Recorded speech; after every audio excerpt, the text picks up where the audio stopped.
On a un modèle social qui est généreux et on ne peut pas accueillir toute la misère du monde.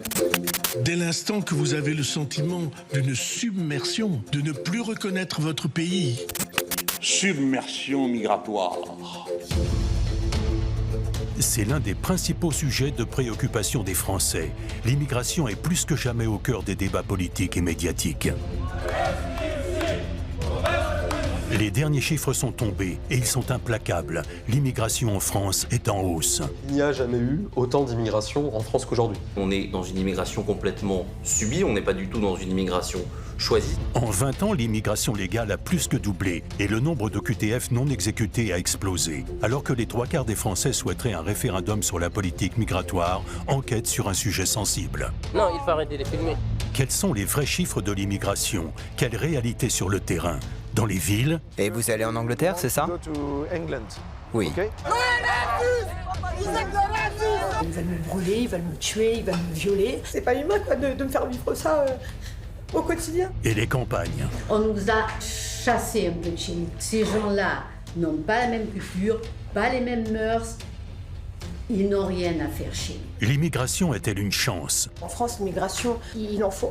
La restauration, c'est des métiers pénibles. Les Français ne veulent plus faire ces métiers-là. Je réfute l'idée qu'il y a une submersion migratoire. Des gens issus de l'immigration, si on les a pas, on n'existe pas. Ou une menace pour la France? Moi, ce qui me choque, c'est que finalement, un étranger en situation irrégulière, il peut vivre normalement.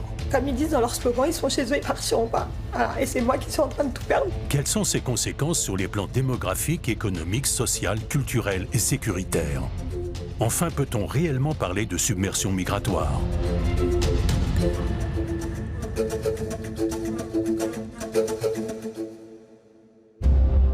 Si l'immigration est longtemps restée taboue en France, le sujet est aujourd'hui omniprésent dans l'espace médiatique et politique.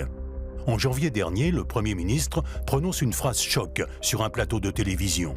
Je pense que la rencontre des cultures est positive. Mais dès l'instant que vous avez le sentiment d'une submersion, de ne plus reconnaître votre pays, dès cet instant-là, vous avez rejet.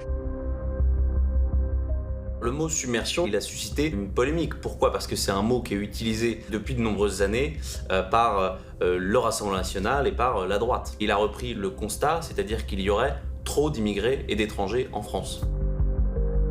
Les propos de François Bayrou provoquent un tollé à gauche. Submersion migratoire. C'est pas pour dire on est envahi par les Arabes et les Noirs. Si vous gouvernez avec les préjugés de l'extrême droite, nous finirons gouvernés par l'extrême droite et vous en aurez été le complice. Pour ce qui me concerne, je réfute l'idée qu'il y a une submersion migratoire. Il peut y avoir en effet une tension migratoire. C'est pour ça que la gauche doit impérativement considérer ces questions. Mais quelques jours plus tard, à l'Assemblée nationale, le Premier ministre maintient ses propos. Le passage que vous indiquez était fondé sur la situation à Mayotte. Quiconque s'est confronté à la situation à Mayotte, et ça n'est pas le seul endroit de France, mesure que le mot de submersion est celui qui est le plus adapté. Ce ne sont pas les mots, Monsieur le Président Vallaud, qui sont choquants, c'est les réalités. Disons que si on vit dans la vraie vie avec des vrais gens et qu'on se promène dans la rue et qu'on n'est pas enfermé dans un palais national, cette question est une question d'évidence et c'est un ressenti qu'on entend de manière régulière. On n'entend pas sentiment de submersion, on entend submersion. Il n'y a pas de doute sur le fait que c'est une question et qu'elle mérite d'être posée. Le problème en France, il n'est pas la nature de l'immigration, il n'est même pas sa quantité.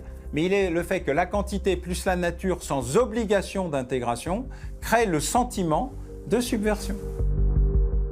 69% des Français se disent d'accord avec la formule choc de François Bayrou et partagent donc ce sentiment de submersion migratoire. Quand je dis que l'immigration est devenue un sujet de consensus dans l'opinion, c'est qu'on a maintenant à peu près tous les mois des sondages sur cette question et on a toujours entre 2/3 et les 3/4 des sondés qui estiment que les niveaux d'immigration reçus en France sont aujourd'hui trop élevés.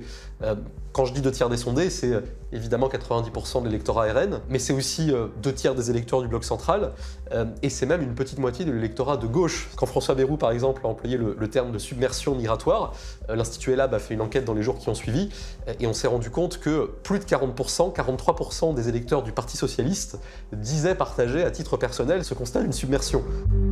En plein cœur de Paris, le centre culturel de la Gaîté Lyrique. Depuis le 10 décembre dernier, cet établissement public est occupé par plus de 400 migrants venant d'Afrique subsaharienne, présentés par les associations comme des mineurs isolés. Tous les spectacles ont été annulés et les salariés obligés de quitter les lieux, une situation à peine croyable. Mais le mardi 18 mars au petit matin, après 4 mois d'occupation, le centre a été évacué sur ordre de la préfecture. Depuis 5 h du matin, plusieurs compagnies de CRS ont encerclé ce théâtre de la Gaîté Lyrique. Une délivrance pour de nombreux riverains. Comme cette voisine qui ne reconnaissait plus son quartier, et notamment le square situé en face de la Gaîté Lyrique. Ce square, j'aime mieux vous dire qu'il n'est plus du tout fréquenté de la même façon. Alors, ça n'est plus du tout des familles avec enfants, des gens qui se promènent, qui restent là. Les occupants de la Gaîté Lyrique, eux, sont très présents dans le square. Pour les riverains, c'est pas drôle parce que tous les jours, et le soir, il y a un rassemblement, des porte-voix, des chants, des tam-tams, des slogans, et tout ça, c'est très très très très sonore. Et bon, ça nous dérange énormément. Des désagréments pour certains et des drames pour d'autres. Elia a 39 ans. Cette restauratrice, dont l'établissement jouxte le centre culturel, affirme avoir tout perdu en 3 mois. Je n'ai plus de clients parce que les gens ne veulent pas venir quand ils voient zoner, quand ils les voient se battre. Les gens ont peur. Donc je ne travaille plus. Ça fait 3 mois qu'on a une perte de chiffre d'affaires de plus de 60%. On ne travaille plus. Moi, je suis franco-algérienne. Mon mari, il est malien. Donc dans tout ce que je dis, il n'y a pas de racisme. On parle juste de bon sens. En France, l'immigration, il en faut. On sait tous, on est issus d'immigration. On sait que l'immigration, il en faut. Accueillir les gens, c'est pas les mettre dans un théâtre, à même le sol, sans douche. Moi, j'ai rien contre les migrants. Et eux, c'est juste les pantins des associations. Moi, plusieurs matins, je suis arrivée, ils étaient sur ma terrasse le matin en train de rouler du shit, de zoner. Je leur demande de partir, mais c'est moi qui les dérange parce que je leur demande de partir de mon commerce. Donc moi, quand je me prends la tête avec le collectif en leur expliquant que je n'ai pas à subir ça, le collectif leur dit « Oui, la patronne d'à côté, c'est une raciste, c'est une facho. » Donc moi, ils arrivent à me menacer de mort. Ils veulent me brûler, ils veulent me tuer, ils veulent me violer parce que je ne les laisse pas faire leur trafic. Donc ils sont censés être mineurs. On sait tous qu'ils ne sont pas mineurs. Aujourd'hui, ils sont 446. Il y a une vingtaine de mineurs dedans, sûr et certain, puisqu'on les voit, ils sont très jeunes. Donc déjà, dire qu'ils sont mineurs alors que ce n'est pas vrai, ça fait du mal aux vrais mineurs qui sont dedans. On a écrit au préfet qui ne me répond pas. On a écrit à la mairie qui ne me répond pas. Quand la police est venue, quand ils m'ont menacé de mort, ils ont ordre de ne pas les contrôler pour ne pas les provoquer. Voilà, donc comme ils disent dans leur slogan, ils sont chez eux, ils partiront pas. Voilà. Et c'est moi qui suis en train de tout perdre, donc on va faire une liquidation judiciaire parce que on peut plus tenir à un moment donné.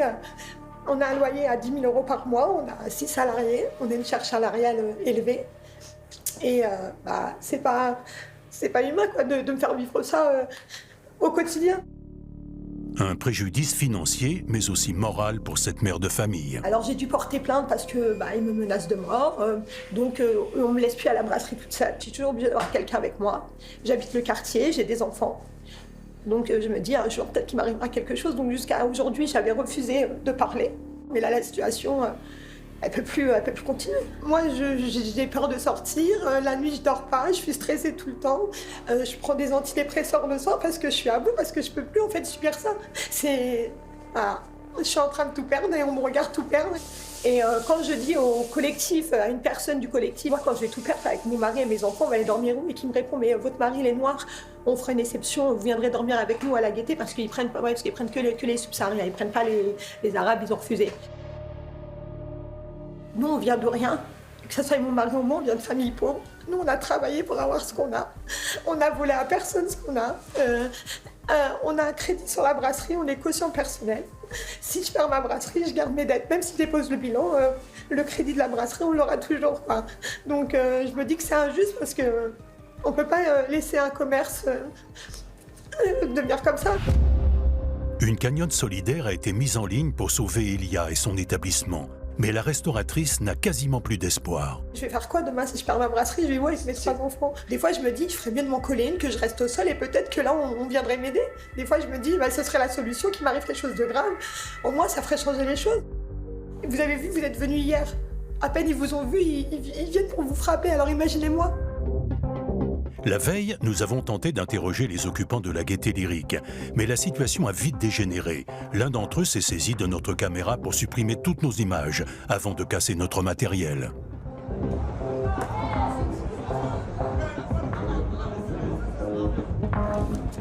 Nous décidons de revenir sur les lieux 24 heures plus tard. L'accueil est pour le moins hostile.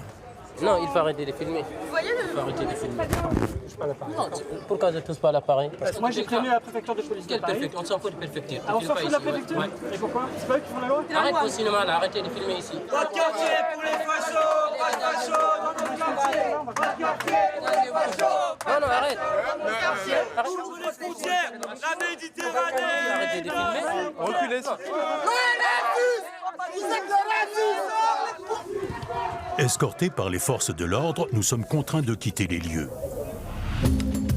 Après l'évacuation qui a eu lieu le mardi 18 mars au matin, nous nous sommes procurés en exclusivité des images de l'intérieur du centre culturel que les migrants ont laissé dans un piteux état.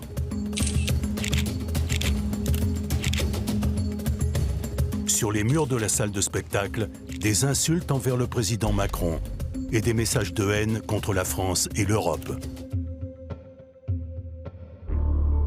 Mais quelle est la réalité des choses? Quels sont les vrais chiffres de l'immigration sur notre territoire? Une enquête publiée récemment par le JDD dévoile que 337 000 étrangers sont entrés légalement sur le territoire français en 2024, un chiffre qui a doublé en 20 ans. Il n'y a jamais eu autant d'immigration en France qu'aujourd'hui. C'est vrai, quels que soient les indicateurs qu'on prend, en flux, en stock, en volume, en pourcentage, tous les indicateurs dont on dispose attestent du caractère radicalement inédit de la situation migratoire de notre pays. Notre pays fait face, depuis début des années 2000, à une vague migratoire qui est sans précédent.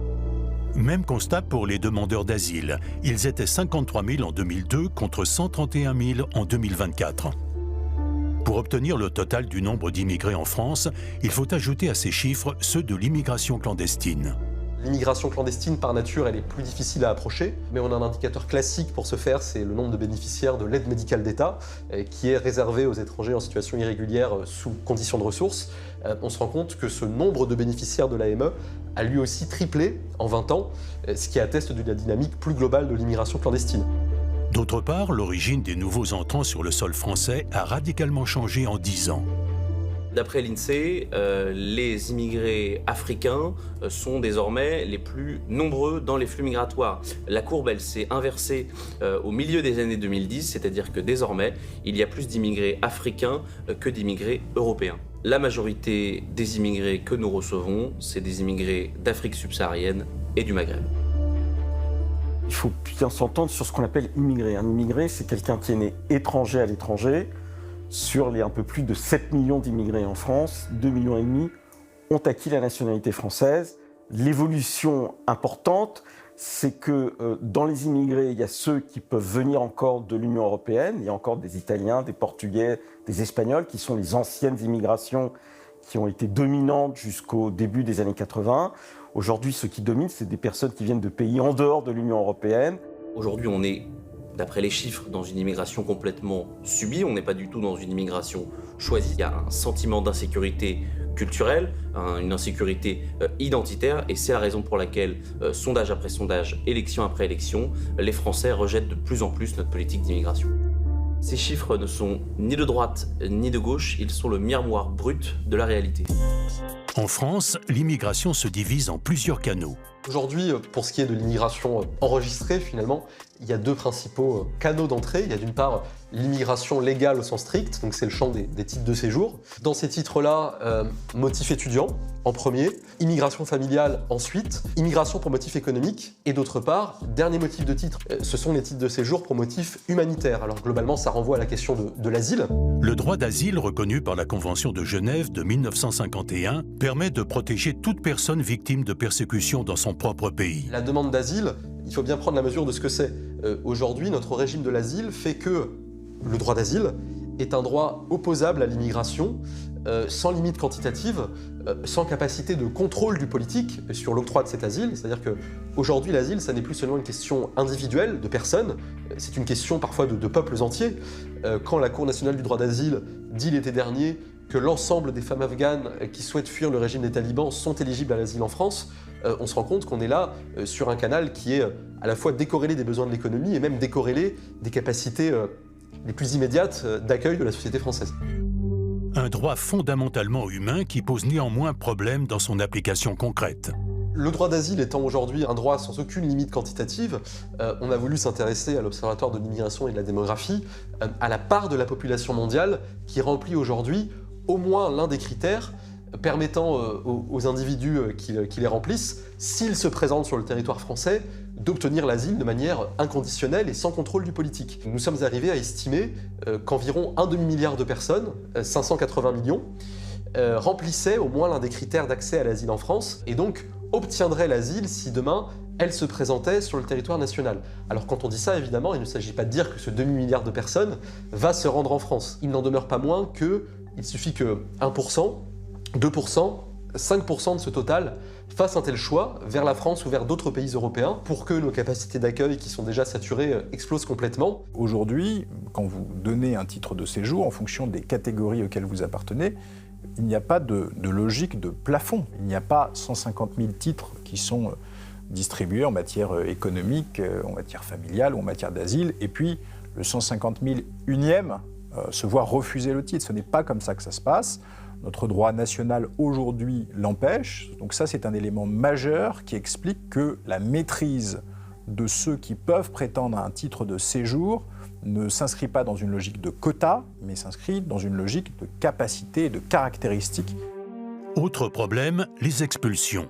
La grande majorité des déboutés du droit d'asile font le choix de rester en France de manière illégale, ce qui augmente considérablement le nombre de clandestins, estimé entre 600 000 et 900 000 par le Sénat. L'État reste impuissant face à cette situation. Seulement 7% des OQTF, obligation de quitter le territoire français, sont réellement appliquées. Une obligation de quitter le territoire français, c'est une sanction administrative qui est donnée à une personne qui est en situation irrégulière et ça l'oblige à quitter le territoire français. Ça l'oblige pas forcément. En 2010, sous Brice Hortefeux et Nicolas Sarkozy, 22% des OQTF étaient exécutés. Aujourd'hui, c'est seulement 7% d'exécutés. Depuis une dizaine d'années, les gouvernements successifs n'ont pas voulu expulser les personnes en situation irrégulière. Et puis il y a une autre donnée, c'est que notamment les pays du Maghreb ne veulent pas nous donner des laissez-passer consulaires nécessaires pour exécuter une obligation de quitter le territoire français. Le problème, c'est qu'avec ce faible taux d'exécution, l'obligation de quitter le territoire français est maintenant vue comme une invitation à quitter le territoire français. Et les immigrés et les étrangers en situation irrégulière le savent très bien. Quand ils ont une OQTF, eh bien, elle ne sera pas appliquée. Ils ont 3 mois pour quitter le territoire français eux-mêmes, mais ils ne le font quasiment jamais. Moi, ce qui me choque, en tant que policier, mais en tant que citoyen, c'est que finalement, un étranger en situation irrégulière, il peut vivre normalement. Il peut se loger, il peut se marier, il peut travailler, il peut mettre ses enfants à l'école. La situation irrégulière n'est pas incompatible avec l'accès à des droits. Le droit permet d'être étranger en situation irrégulière et de pouvoir continuer à bénéficier d'un logement social. Et donc l'un des enjeux, c'est que le droit change pour que lorsque vous devenez étranger en situation irrégulière, que vous avez perdu le bénéfice de votre titre, vous deviez quitter votre logement social. Dès qu'il demande une aide sociale, dès qu'il demande un accès au logement, etc., il faut pouvoir identifier l'irrégularité et que les administrations et les organismes sociaux qui sont chargés de cette politique-là aient les outils pour s'en rendre compte et les signalent. Je veux dire, ce n'est pas de la déléation que de signaler un étranger en situation irrégulière, parce que de toute façon, la situation irrégulière génère des délits et des comportements illicites. Dans les Hauts-de-France, Calais est l'une des villes du pays les plus concernées par la crise migratoire. Située au bord de la Manche, elle permet à des milliers de migrants de transiter entre leur pays d'origine et le Royaume-Uni dans des conditions extrêmement périlleuses. Marc de Florian, député de la circonscription, a accepté de nous montrer la réalité du terrain. Les clandestins, ils viennent à Calais parce que c'est l'endroit le plus près de l'Angleterre pour traverser. Alors avant, ils venaient parce que ils essayaient de traverser à partir des bateaux. Ils montaient dans les camions qui montaient dans les ferries qui traversaient la Manche. Ils essayaient aussi de passer par le tunnel. Maintenant que le port et le tunnel sont sécurisés, eh bien, on a assisté à l'émergence d'un nouveau phénomène qui est celui des small boats. Et donc, ils prennent la mer dans des pneumatiques, dans des Zodiacs, pour rejoindre l'Angleterre, mais cette fois par la voie maritime en bateau. Là, on arrive au quartier du Pont du Leu, qui est un endroit où se trouve un campement clandestin, qui nuit à la tranquillité des habitants, et où les clandestins sont installés parce que c'est une petite zone boisée entre l'autoroute, la voie ferrée, et donc ils s'installent là pour pouvoir poser leur campement.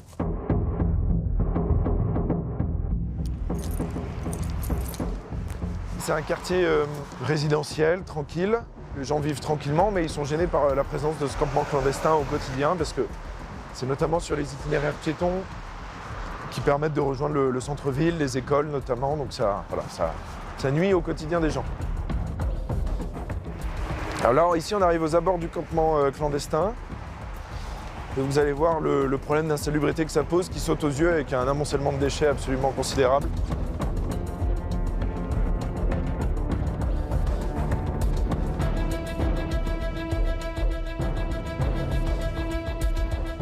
Je pense que les clandestins dorment encore, ils sont dans leurs tentes, ils sont toutes fermées, donc je pense qu'ils sont là et qu'ils dorment.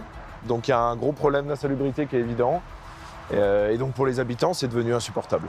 La caractéristique ici, c'est que les clandestins, ils sont en transit, donc ils n'ont aucun intérêt à faire de vagues. Ils viennent, ils s'installent, bon évidemment, ils détruisent l'endroit dans lequel ils s'installent, et ensuite ils cherchent à traverser. Ils cherchent à avoir le minimum d'interaction possible avec la population. Sauf que l'interaction, elle est forcée de fait, parce que quand on a des endroits comme ça dans une ville, ou en périphérie d'une ville, évidemment, c'est insupportable pour les habitants. La politique menée par la préfecture, c'est un démantèlement tous les 48 heures pour éviter les constructions en dur. C'est-à-dire que tous les 48 heures, il y a les CRS qui arrivent sur ordre de la préfecture, qui demandent aux clandestins de quitter les lieux. Les tentes sont démontées et sorties du camp. Et juste après, comme il n'y a pas de délit de séjour irrégulier, on ne peut pas forcer les clandestins à partir. Et donc ils reprennent leur tente après et puis ils se réinstallent ici. Mais c'est juste pour éviter la construction de campements en dur comme on avait du temps de la jungle. Alors en général, par campement, ils se regroupent par nationalité ou par zone géographique. Mais effectivement, il y a souvent des rixes interethniques entre, je sais pas, d'un côté les Érythréens et les Soudanais, les Somaliens. Bonjour. Bonjour. Ça va ? Hello. Interpellés par la présence de notre caméra, 2 migrants sortent de leur tente. Le député tente d'instaurer un dialogue avec eux pour comprendre leur situation. Hello. No police. No police. Vous venez d'où? D'Érythrée. Et toi? D'Érythrée aussi. Et vous allez en Angleterre, c'est ça? Oui. Ça fait combien de temps que vous êtes là? Combien de jours? 3 semaines. Pourquoi vous allez là-bas? Moi, j'ai de la famille en Angleterre. Ah oui, où ça? À Londres. Ok, donc tu veux rejoindre ta famille à Londres. Les 2 hommes sont originaires d'Érythrée, pays du nord-est de l'Afrique, l'un des plus fermés du continent. Ils ont pris l'avion direction Malte avant de rejoindre Paris, puis Calais, pour fuir la misère et le manque de liberté. Donc vous avez décollé de Malte et vous avez atterri à Paris. Oui. Et après, vous êtes venu ici en bus ou en train? Non, en voiture. Car, ok. Depuis 3 semaines, ils sont dans l'attente d'un bateau pour rejoindre le Royaume-Uni, à la recherche d'une vie meilleure. Vous attendez le bon moment ou alors qu'il fasse beau? Oui. Une traversée dangereuse et très coûteuse. Chaque migrant doit débourser plusieurs milliers d'euros pour traverser la Manche au risque de sa vie. Car pour certains, l'immigration illégale est un business. Il existe des filières, des réseaux de passeurs qui relèvent du crime organisé, qui relèvent de ce qu'on appelle le trafic illicite de migrants. Et ces filières sont plus que jamais actives. Ce ne sont pas les migrants qui ont imaginé cela. Ce sont des réseaux de passeurs qui se sont dit, puisqu'on ne peut plus faire passer les migrants par les ports ou par le tunnel transmanche, on va, en leur faisant prendre des risques considérables pour leur vie, les inciter à traverser la Manche sur de petites embarcations. Alors, c'est particulièrement criminel, d'abord parce que la traversée de la Manche est tout sauf une partie de plaisir. Je rappelle que l'année dernière, le nombre des personnes qui sont décédées en tentant de traverser la Manche s'est élevé à 78, ce qui correspond à une tragédie humaine terrible. Donc ces réseaux de passeurs, ils trouvent leur origine dans des pays assez éloignés de la France, l'Irak, la Syrie, des territoires kurdes aux confins de la Turquie. Ils sont très bien organisés. On sait par exemple que les moteurs des bateaux viennent de Chine et transitent par l'Allemagne. On arrive sur la plage de Blériot, qui est l'entrée d'une des zones où se trouvent les points de départ des clandestins vers l'Angleterre. On a une zone de dunes dans laquelle les passeurs peuvent cacher le matériel. Et les clandestins viennent se cacher aussi avant la traversée, et puis pendant la nuit. Et puis au petit jour, juste au moment où le jour se lève, ils prennent la mer pour faire la traversée de jour qui peut durer plus longtemps que prévu parce qu'évidemment, ils n'ont pas de gros moteurs sur leur bateau et donc la traversée peut être longue. C'est la dernière étape avant, le plus probable, c'est d'être empêché de traverser par les policiers ou les gendarmes français qui font un travail remarquable. Ou c'est la dernière étape avant de se noyer dans la mer, où ils sont parfois récupérés par les sauveteurs en mer dont il faut saluer le courage. Ou alors d'arriver de l'autre côté en Angleterre, où ils vont se noyer dans leur communauté en Angleterre et vivre là-bas comme au pays, mais avec des revenus bien supérieurs. Au départ, pour ces immigrés clandestins, la France est un pays de transit, la dernière étape d'un long voyage qui doit leur permettre de rejoindre la terre promise, l'Angleterre. L'expérience m'a prouvé que chaque fois qu'un pays était un pays de transit, il devient aussi un pays de destination. Car s'ils ne parviennent pas à traverser la Manche, cette population qui n'a pourtant aucune attache particulière avec la France va finir par s'installer sur le territoire. Aujourd'hui, de plus en plus, on voit apparaître des communautés qui ne sont pas francophones et qui n'ont pas de lien avec la France historique et qui, faute de pouvoir poursuivre leur voyage, se fixent sur notre territoire. Je vais citer par exemple quelques communautés qui n'avaient pas de lien avec la France, comme les Albanais, les Géorgiens, et depuis quelques années, les Afghans, les Syriens, tous ceux qui ne peuvent pas poursuivre leur voyage, finalement s'arrêtent et s'installent. Sur le terrain, la police constate au quotidien à quel point ces migrants sont démunis, une fois installés illégalement en France. Le problème qu'il y a sur le fond, c'est que pour eux, l'Eldorado leur est vendu dans leur pays d'origine. On leur vend monts et merveilles de la France, et on a les drames qu'on connaît à Calais, dans ces trucs-là, où ils prennent tous les risques avec femmes, enfants, pour certains, des morts qu'on compte même plus à la fin de l'année. C'est vraiment des personnes qui sont dans une précarité, qui n'ont pas de famille, qui n'ont rien. Le peu d'économies qu'ils font en France en travaillant de manière clandestine, c'est même pas de l'argent qui leur profite à eux pour essayer d'être hébergés dans des conditions dignes. C'est directement envoyé dans les pays d'origine pour essayer de subvenir aux besoins des X membres de la famille. Mais alors pourquoi un pays comme la France n'arrive-t-il pas à réguler et mieux contrôler cette immigration irrégulière ? Selon Patrick Stefanini, l'ancien secrétaire général du ministère de l'Immigration, les raisons sont multiples. On manque de place dans les centres de rétention, puisque vous le savez, lorsqu'un étranger est interpellé en situation irrégulière, et lorsqu'une mesure d'éloignement est prise par un préfet, en règle générale, à son encontre, il faut ensuite le placer en rétention pour le garder sous la main. Deuxième difficulté, un certain nombre de mesures d'éloignement sont annulées par la justice administrative. On l'a vu avec l'exemple de cet influenceur algérien qui a fait l'objet d'une mesure d'expulsion prise par le ministre de l'Intérieur. C'est un étranger qui avait été condamné à 6 reprises pour un total de peine d'emprisonnement dépassant les 10 ans. On voit que la justice administrative est responsable de la mise en échec d'un pourcentage non négligeable de mesures d'éloignement. Et puis la troisième difficulté, c'est que les clandestins en France s'organisent pour faire disparaître leurs documents d'identité. puisqu'ils savent très bien que s'ils sont porteurs d'un passeport, leur éloignement vers leur pays d'origine sera facilité.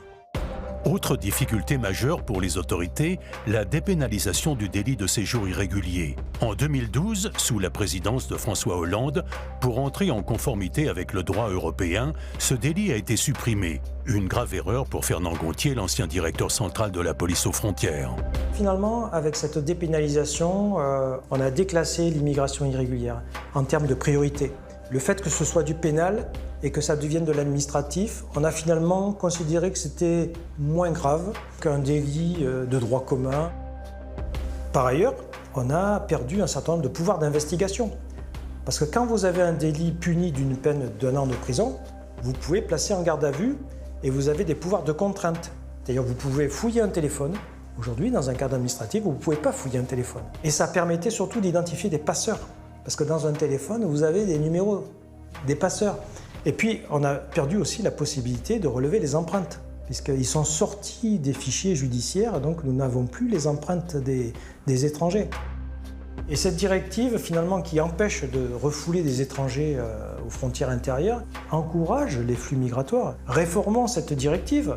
Il faut la réformer. Le ministre Retailleau a dit qu'il allait le demander, il a raison. La France est membre de l'Union européenne, qui a choisi en 1995 d'abolir toutes ses frontières intérieures. Au sein de l'espace Schengen, les ressortissants des 29 pays membres peuvent circuler à leur guise. Ce qui pouvait ressembler à un progrès au début des années 2000 favorise aujourd'hui grandement l'immigration. La politique migratoire de la France a fortement évolué sous l'effet de Schengen. Schengen a été un coup d'accélérateur pour la politique migratoire. L'immigration dans notre pays est très liée au mouvement secondaire, c'est-à-dire la capacité d'un étranger dans un autre pays à pouvoir venir sur le sol national. À partir du moment où on a laissé aux États membres la responsabilité de délivrer les titres de séjour, à partir du moment où un étranger obtient ce titre de séjour, il peut circuler et s'installer sous certaines conditions dans tous les pays de l'espace européen. Ce que chacun fait, finalement, à terme, il engage les autres. Par exemple, demain, comme cela est prévu, l'Espagne va régulariser 900 000 travailleurs. Eh bien, ces travailleurs pourront, à terme, s'installer en France, en Allemagne, etc. Ce qui se passe en Espagne a un impact direct sur notre pays et sur les autres États membres. Selon certains professionnels, pour être plus efficace, l'Europe devrait harmoniser sa politique migratoire. C'est un peu l'harmonisation dans tous les sujets, d'ailleurs. L'harmonisation fiscale, sociale. En matière migratoire, c'est pareil. Nous n'avons pas de carte de séjour européenne. Chaque pays peut délivrer à son bon vouloir les titres de séjour. Nous n'avons pas les mêmes procédures pour l'asile, puisqu'on évoquait l'asile.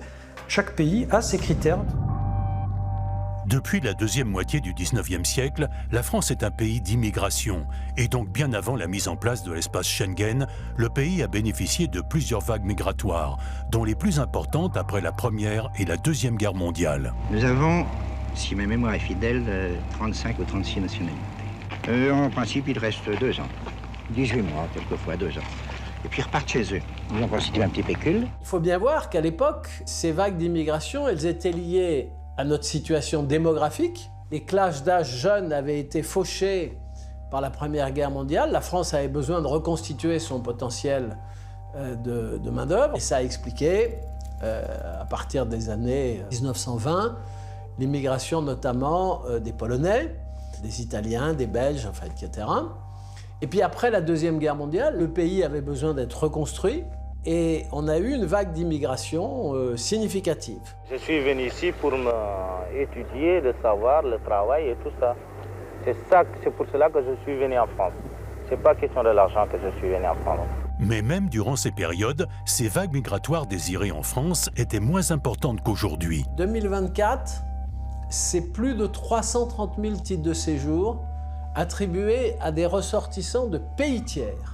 Entre 1960 et 1966, donc au moment où la vague migratoire qui suit la Deuxième Guerre mondiale est à son apogée, la France délivre en moyenne 180 000 titres de séjour par an, dont la moitié à des ressortissants de l'Union européenne. Selon certains observateurs, l'une des causes de la mauvaise intégration de plusieurs groupes d'immigrés en France est la politique de l'habitat menée par le pays au début des années 70. Après coup, on se rend compte que ça a été horrible. Dans des villes, on disait là, c'est la tour des Maliens. Là, ça va être la tour des gens venant du Maghreb, ou là, ça va être la tour, que sais-je. Il y a parfois eu des affectations de logements avec ces critères-là. Ça ne peut pas fonctionner. Parce que bien évidemment, il y a la question de la proportion. Quand dans un quartier, on va réunir au même lieu, comme une assignation à résidence, des personnes venant d'une autre culture, évidemment, à un moment donné, ça peut poser question sur notre capacité après à aller vers des chemins d'intégration. Mais le fait qu'il y ait une telle politique de l'habitat peut créer en effet des formes de communautarisation. C'est la réalité de le dire. Conséquence de cette politique de l'habitat dans certains quartiers et même certaines villes, le paysage urbain a radicalement changé. Il y a une phrase célèbre d'Edgar Quinet qui dit qu'il y a quelque chose qui est pire que l'exil extérieur, ça peut être l'exil intérieur, c'est-à-dire le sentiment de ne plus reconnaître son pays. Voilà. Bon, c'est peut-être excessif de le dire comme ça, mais on peut comprendre qu'il y a un sentiment de dépossession d'un héritage historique, familial, sociétal, dans certaines zones où on a un marquage de plus en plus grand du religieux dans l'espace public. Dans la ville de Saint-Denis, en Île-de-France, nous retrouvons le journaliste Alexandre Devecchio, natif du département.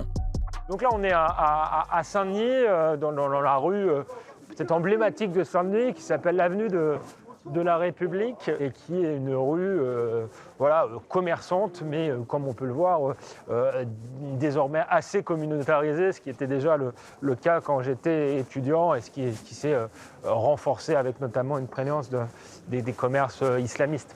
On a de plus en plus de commerces soit ethniques, soit communautaires, soit islamisés, avec dans certains commerces, on trouve non seulement des voiles pour les femmes, mais des voiles aussi pour les enfants. Donc ça, c'est quelque chose qui contribue à l'enfermement, je dirais, des populations, à une certaine forme de pression islamiste. Et puis, c'est un environnement qu'on n'imaginait pas voir il y a quelques années et qui ne représente pas la France et ses valeurs de liberté. Il y a le sentiment par endroits de submersion, comme l'a dit le Premier ministre, c'est parce qu'on a eu un phénomène de concentration qui s'est accéléré. L'exemple type, c'est Paris et la Seine-Saint-Denis. Oui, donc j'ai grandi à Épinay-sur-Seine, dans le 93, une ville de banlieue, d'une famille de classe moyenne, dans un quartier pavillonnaire relativement protégé, mais autour du quartier pavillonnaire, on a vu tout de même l'environnement changer petit à petit, avec un véritable basculement démographique, avec des commerces qui n'étaient plus que des commerces communautaires. Aujourd'hui, mes parents qui habitent toujours là-bas doivent prendre la voiture, faire plusieurs kilomètres pour trouver des boucheries non halal. Donc il y a cette pression communautaire qui se fait sentir, et puis aussi la montée des violences. Au moment où la Seine-Saint-Denis se crée le 1er janvier 1968, sur le plan administratif, la Seine-Saint-Denis est le 9e département en France par rapport au nombre d'immigrés dans sa population globale. Paris est devant. Bon. Et les dynamiques foncières, en partie, la désindustrialisation fait que Paris, qui comptait encore 500 000 ouvriers en 1960, il n'y a quasiment plus d'ouvriers. L'immobilier est devenu de plus en plus cher et on a de fait expulsé de Paris les pauvres, les ouvriers, les immigrés. Et donc il y a moins d'immigrés dans Paris aujourd'hui qu'il y en a en Seine-Saint-Denis. Vous savez qu'en Seine-Saint-Denis, on ne sait pas dénombrer le nombre d'habitants tellement il y a d'immigration clandestine, puisque je vous ai parlé de l'immigration légale, mais il y a aussi le problème de l'immigration clandestine. Donc oui, on est dans une forme de basculement démographique qui aura des conséquences. Je pense que c'est l'évidence. Au fil des années, le journaliste a été le témoin de la transformation de son département, à commencer par le collège catholique qu'il a fréquenté. À travers ce collège, qui est un collège catholique, on voit le basculement démographique. J'ai lu récemment que dans ce collège catholique, il y avait aujourd'hui 70 ou 75% de musulmans. Ce qui montre tout simplement la transformation du paysage. À mon époque, il y avait peut-être 5% de musulmans en collège catholique, ce qui apparaissait cohérent. Aujourd'hui, c'est 75%. C'est vous dire la pression démographique. Alors, ma mère, elle est arrivée en banlieue parisienne, dans une petite ville pas très éloigné d'Épinay qui s'appelait Deuil. Et effectivement, là, c'est ce qu'on n'appelait pas à l'époque encore des quartiers populaires, mais ils étaient réellement populaires. C'est-à-dire que la question de l'immigration se posait moins. C'était une immigration portugaise, mais il y avait une forme d'intégration qui était simple. Il n'y avait pas la question de la religion et une forme de liberté. Je pense que si on parle à ma mère, si on lui avait dit qu'elle vivrait dans une ville où la majorité des femmes sont voilées, je pense qu'elle aurait tout simplement halluciné. À l'image des parents d'Alexandre de Vecchio, pas facile pour les habitants de ces villes très communautarisées d'en sortir. La difficulté, c'est de vendre ce pavillon de banlieue parce que justement, la ville est tellement dégradée que personne ne veut y habiter et que ce pavillon a perdu totalement de sa valeur. Ça illustre le sort des Français de la France périphérique qui soit sont relégués en banlieue lointaine, soit sont piégés justement quand ils habitent en banlieue plus proche, dans ces villes communautarisées, ghettoisées, où on peut se faire agresser en allant faire les courses. C'est ce qui est arrivé à ma mère. À Creil, dans l'Oise, certains habitants, à l'image d'Imani, qui y est né, ont réussi à quitter une ville qu'ils ne reconnaissaient plus. Creil était une ville paisible, où il y avait un certain équilibre. On vivait ensemble, aucune différence. Il y avait cette complicité, cette joie de vivre. On était tous ensemble, et tous mélangés, aucune différence de culture. La raison de mon départ, c'est la mentalité, le changement. Vous pensez que la mixité n'existe plus? Ah non, ça n'existe plus. Ça, c'est clair. Ça n'existe plus. Il y a trop de différences. On est inquiet parce que on a nos familles sur place. On ne sait pas ce que ça va devenir parce que déjà là où nous sommes, c'est la catastrophe. Donc qu'est-ce que ça va devenir en 2026? Selon le ministère de l'Intérieur, avec plus de 20%, l'Île-de-France est de loin la région du pays avec le plus fort taux d'immigrés dans sa population. Et depuis quelque temps, pour tenter de la désengorger, l'État ouvre des CADA, des centres d'accueil de demandeurs d'asile, partout en France. Comme ici, dans le petit village de Besnac, en Corrèze, qui doit être l'un des seuls endroits en France avec des panneaux écrits en arabe. Et là, c'est de l'anglais, là, c'est notre langue, et là, c'est de l'arabe, voilà. Vous savez lire l'arabe? Voilà, non. Salut Jeannette. Il faut dire qu'il y a 2 ans, Laurent et les 360 autres habitants de la commune ont eu la mauvaise surprise de voir un CADA s'installer à quelques mètres de chez eux. Et moi, j'habite là. Le terrain, c'est du terrain agricole, mais c'est ma ferme, quoi, voilà. On y a nos vaches et tout ça, et le CADA est là-bas. Voilà. La population de Besnac, qui a appris l'installation de ce CADA par la presse, a dû radicalement changer sa manière de vivre, à l'image de Jeanne, propriétaire d'une résidence secondaire dans le village. Nous, on y vient beaucoup moins souvent. Moi, vous voyez, j'y venais avec mes petits-enfants, ils allaient faire du vélo, on n'était pas... on n'avait même pas besoin de les surveiller. Et oui, alors maintenant, on n'y va plus. Moi, avant, on faisait le jardin, maintenant, le jardin, c'est fini. Et, on n'y va pas tranquille. Quand moi, je suis seule, et j'y vais rarement, mais enfin, quelquefois, je referme avec le cadenas derrière moi, je vais sur les derrières, je fais ce que j'ai à faire. Et il faut bien reconnaître qu'au moindre bruit, instinctivement, quand même, je tourne la tête. Avant, je ne faisais pas ça. Il y a un... On n'a pas peur vraiment, mais en fait on n'est pas rassuré. Voilà, nous sommes ici, la maisonnette est juste là, hein, il y a la cour devant, et voilà, nous avons toutes les habitations, le CADA est juste derrière la clôture. Alors nous avons laissé pousser la végétation en désordre, mais pour nous masquer un petit peu. Mais souvent là, ils viennent par là, on les a à proximité, vraiment à proximité. Voilà, c'est toute la... Là, il y a toutes les maisonnettes qui sont là. Il n'y avait pas de portail avant. C'était pas fermé. Les voisins, quand ils passaient, ils me disaient, tiens, t'es dans ton jardin. Ils rentraient, ils venaient, c'était ouvert. Et là, maintenant, d'ailleurs, ils me le disent parfois. Ils me disent, oh, ben maintenant, tu peux être chez toi, on ne s'arrête pas. Cette grand-mère, qui assure qu'elle aurait quitté le village si elle y avait vécu, a très mal ressenti l'implantation de ce CADA, qui a également de lourdes conséquences financières pour tous les propriétaires du village. Si on voulait vendre la maison, ou si nos enfants, plus tard, quand nous ne serons pas là, vous vous rendez compte, elle est dépréciée de moitié, et encore, il faut trouver le client. Parce que il n'est pas certain que... Quand vous arrivez là-bas, oh, ben c'est bien, vous avez en face quoi? Depuis l'arrivée des migrants, les rues de Besnac ne sont plus tout à fait les mêmes. Là, c'est un manque de respect de nos lieux, quand même, qui sont bien entretenus. Hein, et, voilà. Regarde. Ouais. Regarde. Enfin, regarde. Non, mais attends. De l'emballage, voilà. Non, mais c'est honteux. Les habitants de la commune ne comptent pas en rester là et vont faire tout ce qui est en leur pouvoir pour déloger le CADA. On a créé une association au mois de février 2023. Et puis, suite à ça, eh bien, nous nous sommes partagés la tâche. Nous avons fait une pétition. Nous sommes passés dans les familles, dans les maisons de la commune. Nous n'avons pas forcé la main aux gens à signer, hein, contrairement à ce qui a été dit ensuite. On a eu énormément de signatures. Ces signatures ont été déposées sur le bureau de monsieur le préfet. Et puis, donc, eh bien, nous avons attaqué les manifestations.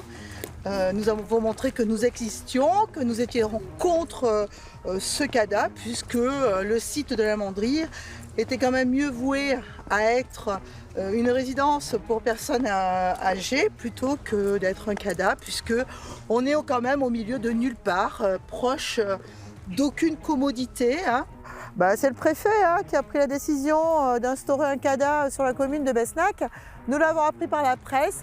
Et donc d'où ce slogan, un préfet qui s'associe avec une association frauduleuse. Des panneaux comme celui-ci, l'association en a affiché partout dans le village, avec des messages très clairs envers les autorités. Aucune restriction pour le CADA. Voilà où passent nos impôts, parce qu'il y a quand même quelques mois où le gouvernement avait demandé à ce qu'on fasse des économies d'énergie, qu'on éteigne, voilà. Il faut savoir qu'ici, c'est Versailles. Toute la nuit. C'est allumé comme si ça vivait... Et dans le parc aussi, hein, parce qu'il y a les champs derrière, on va vous amener. À 5h30 du matin, moi je passe, c'est Versailles. Il n'y a pas d'autre mot. Hein, donc, à 4h, voilà. Donc, toi aussi à 4h. Nous, il faut qu'on fasse des économies, mais eux, non. Non, visiblement, à un CADA, on ne fait pas d'économies, tout est permis. Voilà. Une population à bout de nerfs qui a beaucoup de mal à comprendre pourquoi un établissement comme celui-ci a été installé dans son village. Quand l'État nous dit que c'est pour repeupler la campagne, c'est pas possible. Ils ne veulent pas rester, ils ne veulent pas faire notre travail. Ils n'ont qu'un souci, c'est de partir. Qu'est-ce que vous voulez qu'ils fassent là? Il n'y a aucun magasin, il n'y a rien quoi. Maintenant... Aller travailler quoi? Dans la ferme du coin? Aller ramasser les pommes? Non. Ça ne se fera pas. S'ils n'arrivent pas à faire déménager ce centre d'accueil hors du village, beaucoup d'habitants de Besnac se résoudront à prendre une décision difficile. Oui. Et là, on est prêt à partir. Qui me fera partir. Mais oui, on restera pas. À cause du CADA. À cause du CADA. On nous a indirectement chassés un peu de chez nous. Ces gens-là n'ont pas la même culture, pas les mêmes mœurs. Ils n'ont rien à faire chez nous. Il y en a beaucoup trop. Voilà, c'est tout ce que j'ai à dire et ça, je le maintiens. Il y a des arrivées massives de migrants dont les populations ne veulent pas. Il y a de nombreuses polémiques, notamment sur les centres d'accueil aux migrants. C'était le cas à Callac, c'était le cas à Bellabre et à chaque fois, les maires n'ont pas demandé à leurs administrés ce qu'ils en pensaient. À Bellabre, justement, petit village de 900 habitants dans l'Indre, les choses ne se sont pas passées comme à Besnac, puisque la colère des habitants a fait annuler le projet. On se trouve sur un peu le centre du village, on est sur la place de la République. Ça a été, nous, notre cœur de combat parce que c'est ici qu'on se retrouvait pour faire toutes les manifestations avec le groupement de citoyens. Ludivine Facio, la présidente de l'Union Bellabraise, nous emmène sur le site qui devait accueillir le centre en plein cœur du village. C'est cette ancienne chemiserie qui a été rachetée officiellement par l'association Viltaïs pour 40 000 € et qui sert tout simplement, enfin qui devait servir de centre pour ce centre d'accueil de demandeurs d'asile. Et à l'image de ce qui s'est passé à Besnac, les habitants ont été mis devant le fait accompli. Il n'y a eu aucune préparation, aucune concertation avec la population, donc on l'a appris vraiment comme ça. Et les gens ont été d'abord très choqués, très surpris dans l'incompréhension. On a très vite souhaité des réponses auprès de la mairie pour comprendre la finalité de cet article qui était sorti dans la Nouvelle République. Ils sont restés silencieux pendant de très longs jours. C'est la création d'un petit collectif qui a justement entraîné les prémices de cette révolte. et qui ont cherché à avoir des réponses. Ça s'est structuré ensuite en association en mars 2023. Mais voilà, ça a été une grande stupéfaction, une incompréhension qui a laissé très vite place à la colère. Et la colère des habitants a fonctionné. Une année après, les Belabrais ont fini par avoir gain de cause. On a évité que Belâbre soit aujourd'hui un territoire submergé justement par cette immigration qui est incontrôlée en France aujourd'hui. Ludivine et son collectif ne comprennent toujours pas pourquoi un village déjà en difficulté comme Belâbre a été choisi pour accueillir un tel centre. On ne peut pas préparer ce type de projet si on n'a pas derrière un réel projet d'insertion. Et malheureusement, à Belâbre, c'était déjà saturé. Vous avez des jeunes qui ne trouvent pas de travail, vous avez des commerces qui luttent pour rester ouverts, vous avez le tourisme qui a fleur de peau aussi. Donc, il n'était pas entendable d'imposer encore plus de misère à la misère déjà existante, en fait. On peut accueillir, mais on accueille dignement son prochain. Et c'est pas du tout un acte de fermeture. Il fallait mettre les politiques locales face à leurs responsabilités en disant « ici, on n'a pas les moyens d'accueillir ». Il faut protéger nos campagnes, il faut protéger nos valeurs républicaines et puis nos valeurs françaises aussi qui sont impactées par cette immigration incontrôlée aujourd'hui.